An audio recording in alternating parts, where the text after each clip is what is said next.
नमस्ते दोस्तों, मेरे सुनो गवर्नमेंट चैनल में आपका स्वागत है।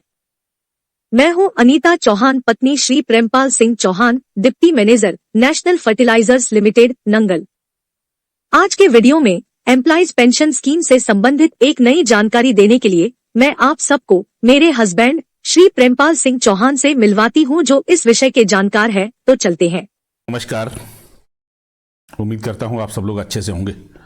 दोस्तों, ठंड बहुत है और 8 डिग्री टेम्परेचर है बाहर। तो ऐसे में अंदर मकान के अंदर भी टेम्परेचर बहुत कम है, तो ठंड कर रियली काफ़ी है।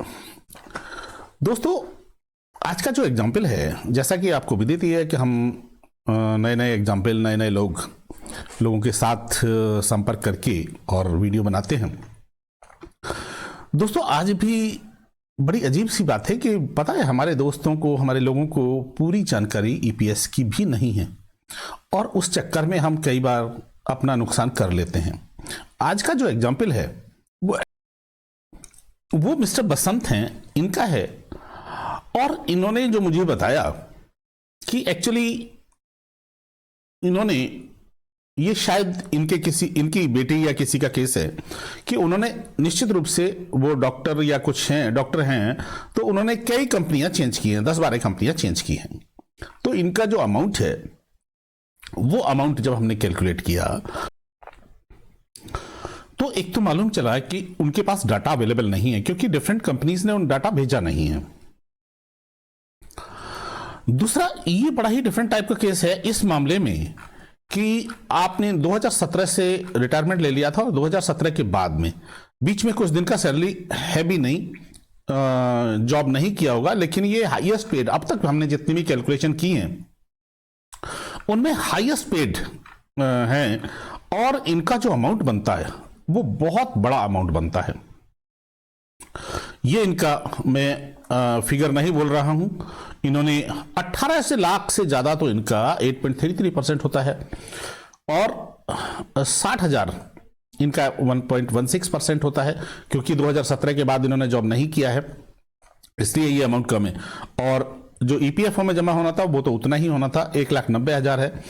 मूल अमाउंट इनको 17,10,088 रुपए, ये अब तक का जितनी भी हमने कैलकुलेशन की है उनमें सबसे बड़ा अमाउंट है। और इनको जो जमा करना है मार्च 24 तक, वो है 54,81,756 रुपए। बहुत बड़ा अमाउंट है, बहुत बड़ा अमाउंट है। इतना बड़ा अमाउंट जमा करने के लिए हमें सोचना पड़ेगा। तो अब हम चलते हैं आगे। टेबल नंबर 2 में हमने इनकी समरी दी हुई है, जैसा आपको मालूम ही है। टेबल नंबर 2 में यही समरी है जो मैंने अभी एक्सप्लेन की। टेबल नंबर 3 में इनके पैसे की वैल्यू है जो इन्होंने जमा किया है, लगभग 1,90,000। और टेबल नंबर 4, इस टेबल में हमने इनकी एवरेज कैलकुलेशन की है 17 से। ठीक है जी, क्योंकि 2017 से पिछले 5 साल लिए जाएंगे, 17 के बाद तो इन्होंने जॉब किया ही नहीं है, तो पिछले 5 साल तक का हमने एवरेज लिया है। और एवरेज लेने के बाद में हमने जब इनकी कैलकुलेशन की तो पाया कि टेबल नंबर 3 में जब हम एंड में आते हैं तो हमने देखा कि इनकी जो पैसे की वैल्यू है, जो पैसा इन्होंने जमा किया है वो है, उसकी पैसे की वैल्यू बनती है 6,53,699। अब हम इनकी पेंशन देखते हैं। इनकी पेंशन में डेट ऑफ बर्थ है 1963 और ऑर्गेनाइजेशन ज्वाइन की 1 फरवरी 95। 1 फरवरी 95 में, यानी 95 से पहले, नवंबर 95 से आपने केवल 0.79 ईयर, यानी लगभग आप मान लीजिए कि इन्होंने 8 महीने, फरवरी से स्टार्ट होकर नवंबर तक 9 महीने मान लीजिए, नवंबर तक लगभग 9 महीने इन्होंने एफपीएस में जॉब किया है। तो इनका 0.85 मतलब 85 रुपीज इनको मिलेगा। और इनका जो कंपनसेशन बनता है 20 साल की, इनकी ज़्यादा 21 साल के लिए, वो टेबल बी के अनुसार में 4.843 बनता है। और इनको जो फैमिली कंपनसेशन मिलेगा वो 412 रुपये मिलेगा। इनके साथ एक चीज और बड़ी हुई है, जो कि देखिए, हमें दूसरों की घटना से, आप बसंत जी बुरा मत मानिएगा, दूसरों की घटनाओं से हमें सबक लेना चाहिए। और वो सबक क्या है कि आपने 2017 से लेके आज तक पेंशन अप्लाई ही नहीं की, यानी जो प्रेजेंट पेंशन है ईपीएस की वही आपने अप्लाई नहीं की, कम से कम उसको तो अप्लाई करना चाहिए था। वो इस उम्मीद में, उस सर्कुलर में, जिस सर्कुलर इन्होंने पढ़ लिया कि जिसमें 4% बढ़ेगा, वो 2016 में ही आया था। और यदि आपने 4% एवरी ईयर बढ़ भी रहा है, तब भी इस उम्मीद में हम कि हमारा 4% एवरी ईयर बढ़ रहा है, इस उम्मीद में हम अपनी पेंशन को नहीं छोड़ सकते। दूसरी बात, उस सर्कुलर को गलत पढ़ा गया। सर्कुलर यह है कि आपको 58 के बाद 2 साल के लिए फैसिलिटी दी गई है, वो 58 से 60 तक 4% बढ़ेगा, यानी 59 में पेंशन, 58 की बजाय 59 में पेंशन लेते हैं तो 4% पेंशन बढ़ जाएगी, और 59 के बाद 60 तक लेते हैं तो 4% और बढ़ जाएगी, मतलब 8% बढ़ जाएगी। ऐसा नहीं है कि आप पहले से ही 2017 से लेके और आप रिटायर हो रहे हैं बाद में 6 साल बाद, तो आपको 6 साल का वो 4% बढ़ा के दे देंगे। नो, ऐसा नहीं है। तो इस चक्कर में आपने पेंशन ही लागू नहीं की। जब इन्होंने मुझे डेटा भेजा तो मैंने इनसे पूछा कि आपको प्रेजेंट पेंशन कितनी मिलती है, तब इन्होंने बताया। तो मैंने इनको यही सलाह दी कि सबसे पहले तो आप अपनी प्रेजेंट पेंशन लागू करवाइए, तुरंत अपना फॉर्म भरिए, और फॉर्म भर के अपने ऑर्गेनाइजेशन से सर्टिफाई करा के और उसको ईपीएफओ ऑफिस में जाके अपनी, चूंकि आपने पैसा जमा किया हुआ है, तो आप सबसे पहले तो प्रेजेंट पेंशन लागू कराइए किसी भी कीमत पर। जब आपकी प्रेजेंट पेंशन लागू हो जाएगी फिर बाकी बात की बातें हैं। तो हमने इनकी प्रेजेंट पेंशन कैलकुलेट की और वो आती है 3318 रुपए। 3318। अब आपका जो केस है, आपको 58 होते थे 2021 में, 17 मई 2021, लेकिन आपने अप्रैल 2017 में ही से जॉब नहीं किया, तो इसका मतलब यह है कि आपको रिड्यूस्ड पेंशन मिलेगी, और जो आपको रिड्यूस्ड पेंशन होती है वो 5 साल की रिड्यूस्ड पेंशन हो जाएगी।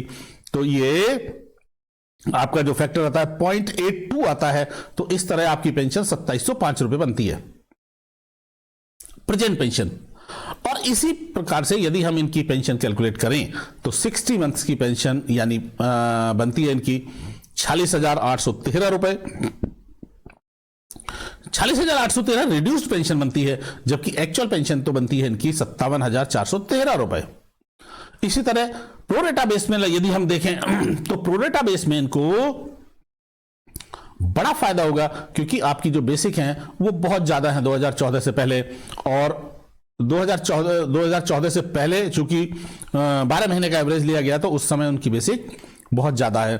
तो इसलिए इनकी जो पेंशन बनती है वो 68,795 रुपए और 68,699 रुपए, दोनों केसेस में, प्रोरेटा के दोनों केसेस में डिफरेंस दोनों का मैंने कई बार आपको बताया है। तो इस तरह आपकी जो पेंशन है वो बनती है 50,000 से ऊपर, लेकिन एक बहुत बड़ा अमाउंट आपको जमा करना पड़ेगा। अब इनका एरियर कैलकुलेट करते हैं हम तीनों केसेस में ही। तीनों केसेस में जब हम कैलकुलेट करते हैं तो हमारी टेबल 7 के हम नीचे आ जाते हैं, और टेबल 7 के नीचे आने पे हम देखते हैं कि आपको एरियर मार्च 2024 तक 39,32,291 रुपीज तो आपको एरियर मिल जाएगा। और दूसरे केसेस में, प्रोरेटा केसेस में 47 लाख तो एरियर मिल जाएगा आपको, यदि आपका पेंशन लागू होती है तो 47 लाख दोनों केसेस में आपका एरियर मिल जाएगा आपको। लेकिन बात यह है 39 लाख लेने के लिए पहले आपको 55 लाख रुपए जमा करने पड़ेंगे। और अब हम इनकी समरी देखते हैं। टेबल 8 में इनकी समरी 58 मंथ्स 60 मंथ्स वाले के हिसाब से देख लेते हैं। बाकी हमने उनकी नॉलेज के लिए प्रोरेटा 1 और प्रोरेटा 2 दोनों केसेस के लिए हमने कैलकुलेशन की हुई है। ठीक है जी, हम 60 मंथ्स वाला केस देख लेते हैं कि आपको 54,81,756 रुपए जमा करने पड़ेंगे। 1,47,310 रुपए आपने जमा किए हैं, और इसकी वैल्यू होती है 6,53,699 रुपए। तो इस तरह टोटल आपका ईपीएफओ में जमा होगा 61,35,455 रुपए, और आपको पेंशन मिल चुकी होगी। यदि बैक डेट से आपकी पेंशन स्टार्ट होगी निश्चित रूप से 2017 से आपकी पेंशन स्टार्ट होगी, तो यदि प्रेजेंट पेंशन 2705 के हिसाब से देखें तो 2,27,000 आपको एरियर मिल जाएगा। ठीक है जी।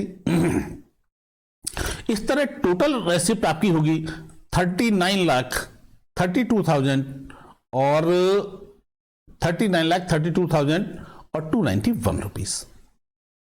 तो इस तरह हम देखेंगे कि आपको इतना बड़ा पैसा, और यदि हम इसकी टोटल देखें तो टोटल आपको मिलेगा 42,45,299 रुपए आपको मिल चुके होंगे। फिर भी मार्च 2024 के बाद 31 मार्च 2024 तक की फिगर है ये। 31 मार्च 2024 के बाद 19 लाख रुपए आपके ईपीएफओ में बचेंगे, यदि एक एक पैसे की बात करें तो। अब ये 19 लाख रुपए आपके जो रिकवर होंगे वो हमने टेबल 9 में नीचे दिखाया हुआ है, और अब हम उसमें देखते हैं किस तरह इसमें टेबल 10 में हमने, ये टेबल 9 में हमने रिकवरी पूरी दिखाई है इंटरेस्ट सहित, और टेबल 10 में हमने इसकी समरी दिखाई है। तो टेबल 10 में हम देखते हैं कि लगभग 41 मंथ में, ये अगले 41 मंथ में ये पैसा आपका 19 लाख रुपए, यदि 40,000 पेंशन जारी मिलती है आपको, तो आपका रिकवर हो जाएगा। विद इंटरेस्ट देखें तो 5 महीने और, यानी 47 महीने में आपकी ये पूरी रिकवरी हो जाएगी। अब तक हमने जितने भी केसेस, कितने भी एग्जाम्पल देखे हैं और कितने ही वीडियो बनाए हैं, कितने ही एग्जाम्पल हमारे पास आए हैं, उनमें अभी तक के केसेस में, सभी केसेस में ये सबसे बड़ा एग्जाम्पल है हमारे पास में कि बंदे को 55 लाख रुपए लगभग जमा करने पड़ेंगे। अब सबसे बड़ी बात यही है कि 55 लाख रुपए जमा करना एक बहुत बड़ी बात है। आप अपने कॉर्पस में से, अपनी सेविंग से 55 लाख रुपए जमा करें, तो इसलिए आप सोच समझ के पूरा विचार कर लीजिए। हालांकि आपको 42 लाख रुपए रिकवरी भी मिल जाएगी। यदि आप 55 लाख रुपए जमा करते हैं तो 42 लाख रुपए आपको रिटर्न मिल जाएंगे पेंशन लागू होते ही। ठीक है जी। और बाद में आपके लगभग 19 लाख रुपए बचेंगे। तो ये अभी तक का हमारा, जितने भी हमने एग्जाम्पल कैलकुलेट किए हैं, उसमें एक सबसे बड़ा एग्जाम्पल है। दोस्तों, जो हम मैसेज देना चाहते थे शायद आपको समझ में आया होगा। इसी तरह आप भी अपना कर सकते हैं। बहुत बहुत धन्यवाद। आज की यह वीडियो आपको कैसी लगी कमेंट करके जरूर बताएं। इस वीडियो को देखने के लिए धन्यवाद। लाइक और सब्सक्राइब करें, बेल आइकॉन जरूर दबाएं।